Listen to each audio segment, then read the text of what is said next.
We have some big news coming in. India-US seal Predator drone deal. India-US signed 32,000 crore drone deal, purchase of nearly 31 Predator drones. Indeed, a massive boost for India's defense capabilities. India and the United States inking a 32,000 crore deal for the acquisition of 31 Predator drones, along with the establishment of a maintenance, repair and overhaul.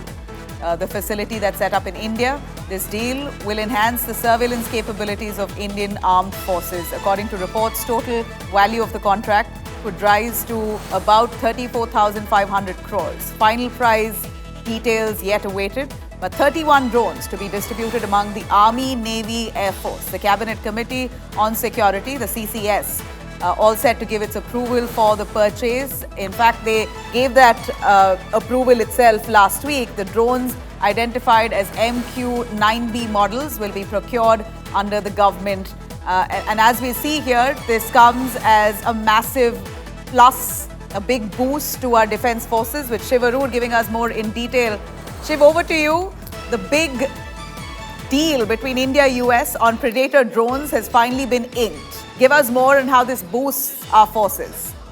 Nabila, this deal has taken many years to come to fruition. So there is a sense of disbelief that India and US in this government-to-government deal have actually entered into a contract for the supply of 31 MQ-9B Sea Guardian drones to the Indian Armed Forces. Now, the Sea Guardian is a derivative of the legendary Predator drone. Most people refer to these drones as Predators, but these ones are much more advanced. They are tailor-made for specific kinds of missions. Of these 31 drones, Nabila, 16 will go to the Indian Navy and 8 each will go to the Indian Army and the Indian Air Force. So all 3 of them will get versions of these drones. The Navy's version are called Sea Guardian. The Army and Air Force will operate a very similar version, but sort of optimized for overland operations, called a Sky Guardian.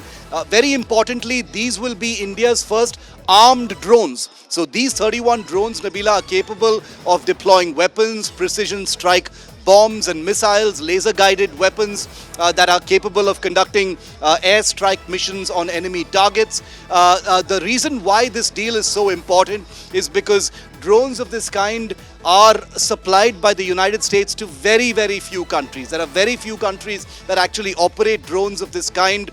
Mostly NATO allies or countries like Japan, etc., are ever in the pipeline for drones of this kind. So the fact that the US has supplied drones, albeit at a very high price, an eye-watering price of 32,000 crore, more than 1,000 crore per drone. But that's not the way to actually look at it, because apart from the drones themselves, there's a maintenance, repair and overhaul facility that's being set up in India. There is a component of transfer of technology that will hopefully benefit India's own homegrown drone programs. And there are many other geopolitical benefits as far as the India-US relationship is concerned. As far as these drones themselves, Nabila, these are extremely high-performance drones that can fly for up to 48 hours or more at a stretch, giving the Indian armed forces an incredible, unprecedented capability for round-the-clock surveillance without having to put humans into harm's way.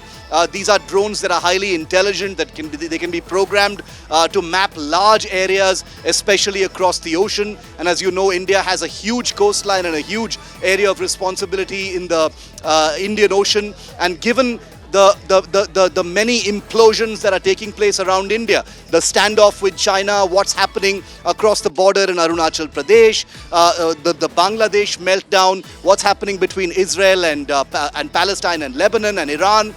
With all of this means that India's requirement for having this kind of round-the-clock domain awareness, network-centric ability for our military planners to keep an eye on all the domains around us will be more than fulfilled with drones of this kind. All right, from what I see, Shiv, the deliveries will begin in 4 years, will be completed in 6 years. We also have Shivani Sharma joining us on the phone line to give us a little more clarity on this deal. India-US signing this 32,000 crore deal. And this takes the defense dealings between India and the United States in the last 2 decades to nearly 25 billion, possibly the largest between the two nations. Give us more, Shivani, on the capabilities of this drone and how it's really going to impact and benefit the Indian Defence Forces. Nabila, definitely this is a big news that has come today, and the CCS had already cleared this last week. And today, the final deal has been signed in the presence of the US and Indian officials. And very soon, we'll also be getting the final price details that has been sealed in the deal for these 31 MQ-9 drones that will be enhancing the surveillance power of our defense forces, including the Indian Navy, the Indian Army, and also the Air Force. Nabila, when we talk of these drones, the Indian Navy has been using two of such drones on different fronts for the surveillance purposes, for the trial purposes, and after that they had recommended that they need this kind of drone, which is not only for surveillance but also armed drones that are one of its kind, and they are very much required for India because the situation in India on the two fronts remains unprecedented, be it on the eastern front or the western front, or the big, as Hashiv was mentioning, the vast coastline where we've seen how China keeps flexing its muscles. So now, very soon, we'll be getting the details also of the price of this G2G deal that has been cracked between India and United States. And evidently, it not only gives a big boost to India in terms of its defense power, but also means a lot when it comes to the strategic ties, the bilateral ties between India and United States on the military front too. So this holds a big message also, Nabila, apart from empowering the defense forces of the country. Well, very soon we'll be getting out all the details of these two different deals. One is of the drones, another the MRO facility that will come up in India that will also engage the transfer of technology for more development of such parts, the UAV parts in India on Indian soil.